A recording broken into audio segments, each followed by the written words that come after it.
माझी मुलगी तर गेलीच आहे, पण तिचा एवढं मेल्यानंतर तिच्यावरती असे वाईट वाईट चिंतोडे उडवू नका.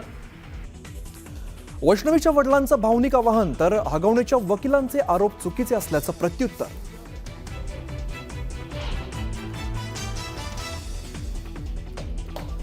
MG हेक्टर कार बुक केलेली हगवणेंनी वाद घातला म्हणून फॉर्च्युनर घेतली वैष्णवीच्या वडिलांची माहिती, तर जावयाला दिलेल्या 1.5 लाखाच्या मोबाईलचं बिलही दाखवलं.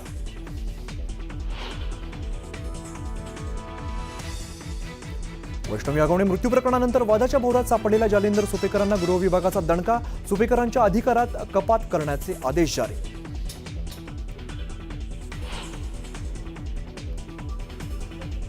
हगवणे कुटुंबियांची न्यायालयीन कोठडीत रवानगी, पती, सासू आणि नणंदला न्यायालयीन कोठडी.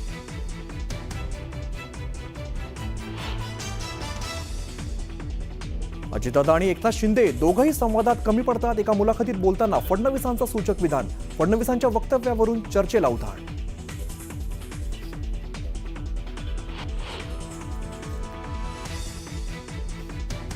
लाडकी बहीणसाठी आदिवासी विभागाचा निधी वळवलेला नाही, मुख्यमंत्री फडणवीसांचं स्पष्टीकरण. ज्यांना अर्थसंकल्प कळत नाही ते आरोप करतात, फडणवीसांचा विरोधकांवरती पलटवार.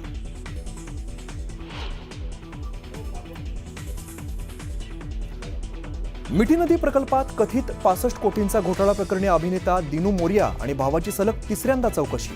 केतन कदम आणि जय जोशींच्या कॉल रेकॉर्डमधून मोरियाचं नाव उघड.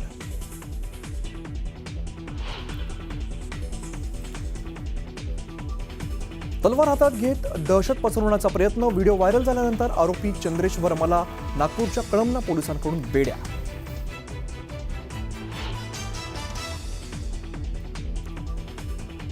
आणि सोलापूरमधील भीमा नदी पात्रात तरुणांची हुल्लडबाजी, पुलावरून थेट नदी पात्रात उड्या, हुल्लडबाजांचा जीवघेणा व्हिडिओ व्हायरल.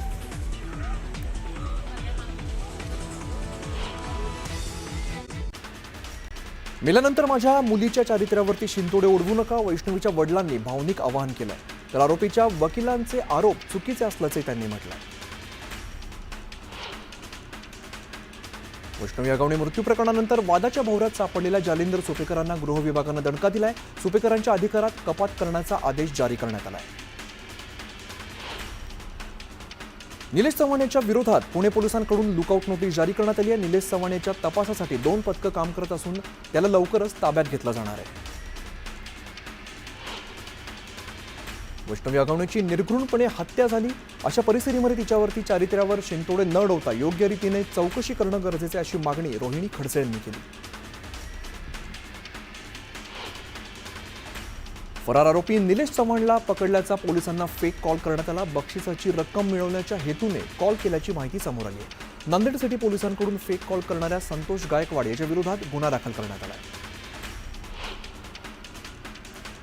वैष्णवी हगवणे मृत्यू प्रकरणी आता नवे खुलासे समोर येत आहेत. गणेशोत्सवाच्या काळामध्ये कसपटे कुटुंबियांकडून हगवणे कुटुंबियांना चांदीच्या गौरी देत असतानाचा व्हिडिओ समोर आलाय. चांदीच्या गौरी कुठल्या दबावाखाली देण्यात आल्या की कसपटे कुटुंबियांनी स्वखुशीने दिल्या, या चर्चांना आता उधाण आलंय. हगवणेचे वकील विपुल दुशिंग यांच्यावरती वडगाव मावळ कोर्टामध्ये 2022 साली मारहाणीचा गुन्हा दाखल असल्याची माहिती समोर आली आहे. वडगाव मावळ न्यायालयामध्ये दुशिंग हे 2022 मध्ये एका आरोपीचं काम पाहत होते. वकील दुशिंग आणि त्यांच्या सोबत असलेल्या अन्य 2 वकिलांवरती वडगाव मावळ पोलीस ठाण्यामध्ये गुन्हा दाखल करण्यात आला होता. हगवणे कुटुंबियांच्या वकिलांनी केलेला युक्तिवाद नैतिकतेला धरून नव्हता असं मत कायदेतज्ञांनी व्यक्त केलंय. आरोपी हगवणे त्याचे वकील विपुल दुशिंग यांनी युक्तिवाद करण्यासाठी मांडलेले मुद्दे त्यांना राखून ठेवता आले असते आणि या प्रकरणाची ट्रायल सुरू झाल्यानंतर वापरले असते तर अधिक योग्य झालं असतं, अशी भावना व्यक्त करण्यात आली. वैष्णवी हगवणे आत्महत्या प्रकरणामध्ये पती शशांक आणि दीर सुशील यांनी आई लता आणि बहीण करिश्मा यांचा मोबाईल संच फरार आरोपी निलेश चव्हाण याच्या मदतीने लंपास केलेत. या मोबाईलमध्ये शशांक याचे पत्नी वैष्णवी यांना मारहाण केल्याचे आणि आरोपींमधील संभाषणाचे पुरावे असू शकतात, अशी माहिती पोलिसांनी बुधवारी न्यायालयामध्ये दिली. अजित पवार आणि एकनाथ शिंदे दोघंही संवादात चांगले नाहीत असं वक्तव्य मुख्यमंत्री देवेंद्र फडणवीस यांनी एका मुलाखतीमध्ये केलंय. या वक्तव्यानंतर त्यांनी या विधानाबाबत दोघंही मला माफ करतील असं ते म्हणाले. तर फडणवीसांच्या या वक्तव्याने नव्या चर्चांना उधाण आलंय.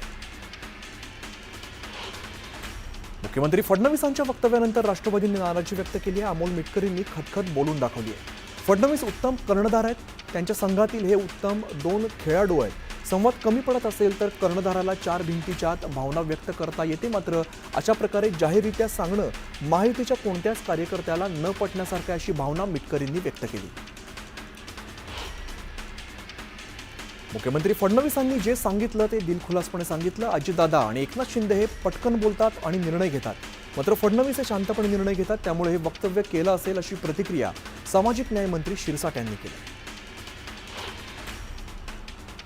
मुख्यमंत्री फडणवीसांनी एका मुलाखतीमध्ये बोलताना शरद पवारांचं तोंड भरून कौतुक केलंय. शरद पवारांबद्दल अनेक गोष्टी आवडतात. शरद पवार जय पराजयाचा विचार न करता सातत्याने काम करत राहतात असं फडणवीस म्हणाले.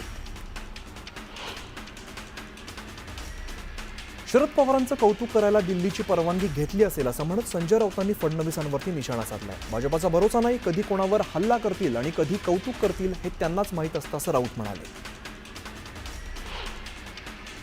मंत्रिमंडळात कोणालाही चुकीचं काम करू देणार नाही. कोणी चुकीचं काम करत असेल तर मी त्याला रोखण्याचं काम करेन असं देवेंद्र फडणवीसांनी म्हटलेलं आहे. जेव्हा तुम्ही राजकारणात काम करता तेव्हा जिवंत राहण्यासाठी तुम्हाला काही तडजोडी कराव्या लागतात असंही देवेंद्र फडणवीस यांनी म्हटलंय. मुख्यमंत्री फडणवीसांनी पुन्हा एकदा 2019 मधील उद्धव ठाकरेंच्या भूमिकेवरती वक्तव्य केलंय. 2019 मध्ये संपूर्ण बहुमत मिळाल्यानंतर उद्धव ठाकरेंनी धोका दिला. त्यानंतर राजकारणात हाताची घडी घालून बसून राहू शकत नाही. याशी जागा आहे जिथे तुम्हाला वाट शोधावी लागते आणि जिवंत राहावं लागतं असं फडणवीस म्हणाले. संजय राऊत उद्यापासून 2 दिवस जळगाव दौऱ्यावरती आहेत. यावेळेला जळगाव पालिका आणि जिल्ह्यातील स्थानिक स्वराज्य संस्थांच्या निवडणुकांची जबाबदारी संजय राऊतांवरती देण्यात आली आहे. यावेळेला उद्या जळगावात महत्त्वपूर्ण बैठक घेत रणनीती आखण्याची शक्यता आहे. संजय राऊत उद्यापासून 2 दिवस जळगावच्या दौऱ्यावरती. त्यावेळेला राऊतांच्या दौऱ्यावर गुलाबराव पाटलांनी खोचक टीका केली आहे. राऊत मागच्या वेळेला 5 आमदारांना पाडायला आले होते, मात्र एकही आमदार पाडू शकले नाही. त्यामुळे आता तोंड काळं करून जातील अशी खोचक टीका गुलाबराव पाटलांनी केली. काँग्रेसचे माजी आमदार सिद्धराम म्हेत्रे यांचा शिवसेनेतील प्रवेश रखडलाय. 31 मे रोजी होणारा पक्षप्रवेश 5 जून रोजी होणार असल्याची माहिती समोर येते. 2022-23 या कालावधीमध्ये मंत्री भरत गोगावले यांनी सावित्री नदीसह उपनद्यांमधील गाळ काढण्याच्या कामांना सुरुवात केली. यंदा देखील या कामांसाठी 20 कोटींचा निधीची तरतूद करण्यात आली आहे. मात्र नव्याने सुरू झालेल्या कामाला शिरगाव ग्रामपंचायतीने विरोध केला आहे. येत्या 3 ते 6 जून दरम्यान राज ठाकरेंच्या उपस्थितीत शिवतीर्थावरती मॅरेथॉन बैठका पार पडणार आहेत. पालिका निवडणुकीच्या पार्श्वभूमीवरती मनसेकडून बैठकांचं सत्र सुरू होणार असून राज ठाकरे कार्यकर्त्यांना निवडणुकीचा कानमंत्र देणार आहेत. सांगली जिल्ह्यातील ओबीसी नेते संग्राम माने यांनी भाजपामध्ये प्रवेश केलाय. भाजप आमदार गोपीचंद पडळकर यांच्या उपस्थितीमध्ये विटा या ठिकाणी त्यांचा पक्षप्रवेश पार पडलाय. 31 ऑक्टोबर 2026ला सिंहस्थ कुंभमेळ्याचं ध्वजारोहण होणार आहे. तर येत्या 1 जूनला शाही स्नानाच्या तारखा जाहीर होणार आहेत. फडणवीस यांच्या उपस्थितीमध्ये तारीख जाहीर होणार असून जुलै ते सप्टेंबरमध्ये 3 प्रमुख शाही स्नान सोहळे पार पडणार आहेत. राज्य सरकारकडून बदलापूरकरांना मेट्रोचं गिफ्ट मिळालंय. बदलापूर ते कांजूरमार्ग या 37 किलोमीटरच्या मेट्रो प्रकल्पाच्या निविदा राज्य सरकारनं प्रसिद्ध केल्यात. यामध्ये 15 रेल्वे स्थानक आहेत. संभाजीनगरमध्ये उद्योगपतीच्या घरावरती पडलेल्या दरोड्यात 5.5 किलो सोनं लुटण्यात आलं होतं. दरम्यान ताब्यात असलेल्या आरोपीकडून केवळ 20 तोळे सोनं जप्त करण्यात आलेलं आहे. मात्र अमोल खोतकर हा मारला गेला आणि अमोलने सोनं कुठं ठेवलं, कोणाकडे ठेवलं याची माहिती अद्याप समोर आलेली नाहीये.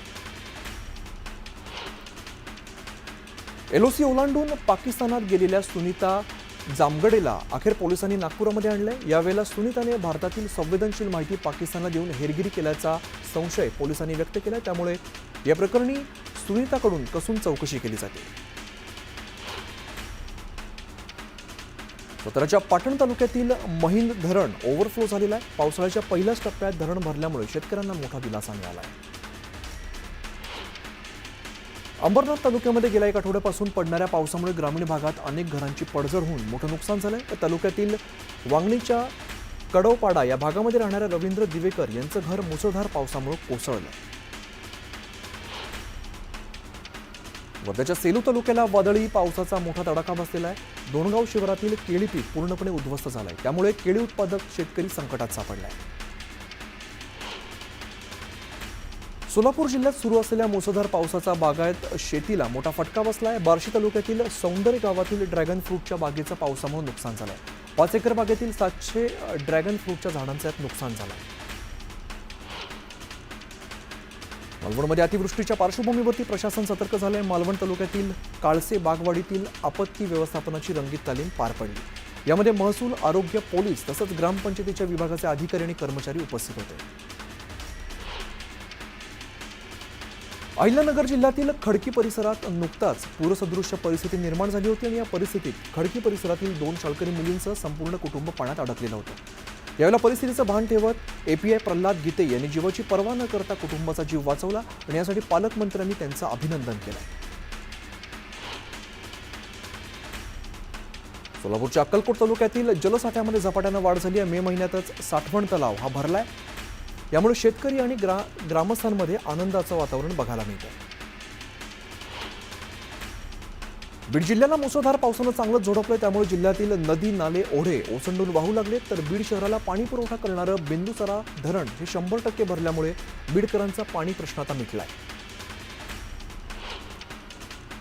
स्वतंत्र मिळाल्यानंतर 77 वर्षांनंतर पनवेलमधील कोरलवाडीला पहिल्यांदाच रस्ता मिळाला होता. मात्र या रस्त्याचा नागरिकांना 20 दिवस सुद्धा उपभोग घेता आलेला नाहीये. 26 मे रोजी झालेल्या पावसात संपूर्ण रस्ता वाहून गेला. त्यामुळे अधिकाऱ्यांसह कंत्राटदाराच्या चौकशीची मागणी स्थानिक करतात. यंदा निसर्गाच्या वातावरणात झालेल्या बदलाचा परिणाम अनेक घटकांवरती होतोय. निफाड लासलगाव भागामध्ये असलेल्या राष्ट्रीय पक्षी अभयारण्यामध्ये जूनच्या शेवटी येणारे फ्लेमिंगो या विदेशी पक्ष्यांचं यंदा 1 महिना आधीच मे महिन्यामध्ये आगमन झालंय. पश्चिम विदर्भाची जीवनवाहिनी समजली जाणारी पूर्णा नदी यंदा मे महिन्यामध्येच प्रवाहित झाली आहे. पूर्णा नदीला मे महिन्यातच पूर आल्यामुळे नागरिकांनी आनंद व्यक्त केला. यावेळेला पुलावरती पूर पाहण्यासाठी नागरिकांनी मोठी गर्दी केली. दापोली तालुक्यातील आजरले, आडे, पाडले या परिसराला वादळाचा फटका बसलाय. अनेक घरांचे पत्रे उडालेत. तर वादळी पावसाच्या भीतीमुळे ग्रामस्थांनी रात्र जागून काढली.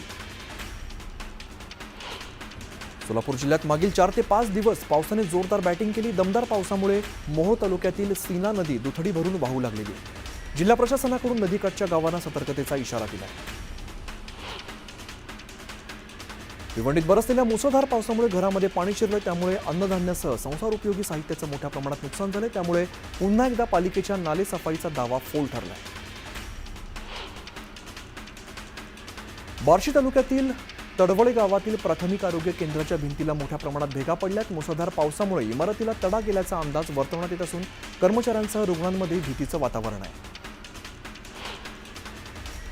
मागील 45 वर्षांमध्ये पहिल्यांदाच मे महिन्यात मान्सून विदर्भामध्ये दाखल झालाय.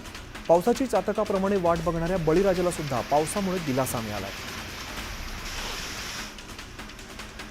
जगाला येत्या काही वर्षांमध्ये आणखी विक्रमी उष्णतेचा सामना करावा लागणार आहे. ही उष्णता माणसाच्या जीवावर बेतणारी, आगीत वाढ करणारी, अधिक असह्य ठरणारी असून जीवघेण्या उष्णतेसाठी सज्ज व्हा असा इशारा जागतिक हवामान संघटना आणि ब्रिटनच्या हवामान विभागानं दिला.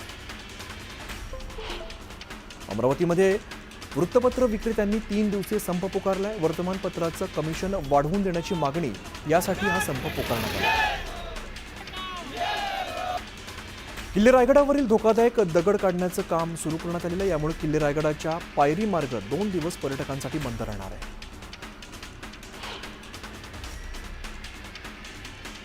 जळगावात चोपडा यावल मार्गावरील नाल्यामध्ये घाणीचं साम्राज्य पसरलं. त्यामुळे नागरिकांच्या आरोग्याला धोका निर्माण झाला. दरम्यान तातडीने गटर स्वच्छ करण्याची मागणी नागरिक करतात. येणाऱ्या आषाढी वारीच्या पार्श्वभूमीवरती वारकऱ्यांच्या वाढत्या संख्येचा विचार करता गर्दी नियंत्रण आणि वाहतूक व्यवस्थापनासाठी यंदा आधुनिक तंत्रज्ञानाचा आधार घेतला जाणार आहे. यासाठी विशेषतः ड्रोनचा वापर केला जाणार आहे.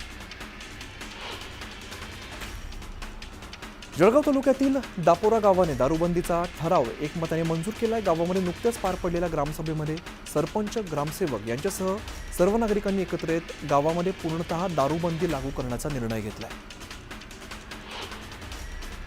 वाशिम जिल्ह्यातील शेंदूरजना मोरे ते शेलू बाजार या मार्गावरती असलेल्या खारी नाल्यावरील मुख्य पुलाचं काम संथ गतीनं सुरू आहे. या मार्गावरील वाहतूक सुरू राहावी यासाठी या पुलाला पर्यायी कच्चा पूल तयार करण्यात आलेला होता. तो पूल पावसाच्या पाण्यात वाहून गेलाय. त्यामुळे 15 गावातील शेतकऱ्यांचे यात हाल होत आहेत. केंद्र सरकारने धान्य खरेदीच्या केलेल्या किमान दरवाढीचं किसान सभेने स्वागत केलेलं आहे. मात्र दरवाढ केलेले भाव प्रत्यक्षात शेतकऱ्याला मिळाले तरच या वाढीला अर्थ असून सरकारने आधार भावाप्रमाणे बाजारभाव शेतकऱ्यांना मिळतील अशी सोय करावी अशी मागणी यावेळेला करण्यात आली. श्री तुळजाभवानी मंदिर विकास आराखड्याच्या 1,865 कोटी रुपयांच्या मंदिर विकास आराखड्याला प्रशासकीय मान्यता मिळाली आहे. चालू आर्थिक वर्षापासून विकास आराखड्याचं काम सुरू होणार आहे.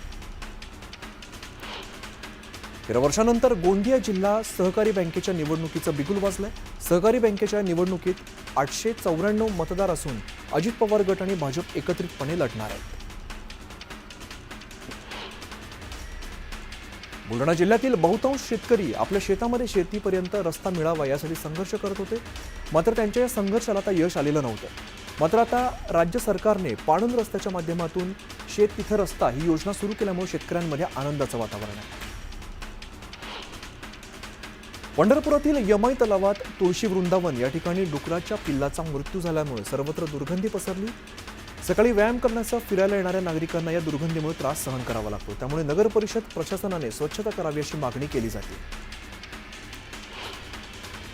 मावळ तालुक्यात झालेल्या मुसळधार पावसाचा फटका रान बगळ्यांना बसलेला आहे. रान बगळ्यांच्या विणीचा हंगाम सुरू असल्यामुळे लगबग सुरू असताना दुसरीकडे पावसाच्या तडाख्यामुळे काही रान बगळ्यांचा मृत्यू झाला आहे. महिला बालकल्याण मंत्री आदिती तटकरे यांच्या हस्ते 200 विद्यार्थिनींना सायकल आणि स्कूल किटचं वाटप करण्यात आलंय. मुलींनी शिकलं पाहिजे आणि यासाठी RBL बँकेने उमेद उपक्रम सुरू केला आहे. पुण्याच्या DP रोडवरती रात्रीच्या सुमारास 3 टोळक्यांनी कोयत्याने गाड्यांची तोडफोड केली आहे आणि तोडफोडीची संपूर्ण घटना CCTV कैद झाली. नागपूरमध्ये पिस्तूल आणि काडतुसं बाळगणाऱ्याला पोलिसांनी अटक केली आहे. त्याच्याकडून पोलिसांनी पिस्तूल आणि काडतुसासह 52,000 रुपयांचा मुद्देमाल जप्त केला आहे. पिस्तूल कुठून आणली याचा पोलिसांकडून शोध घेतला जातो. नागपुरातून 1 वर्षासाठी हद्दपार करण्यात आलेल्या आरोपीला अटक करण्यात आली आहे. 5 पावली पोलीस पेट्रोलिंग करत असताना त्यांना हा आरोपी संशयितरित्या आढळून आला.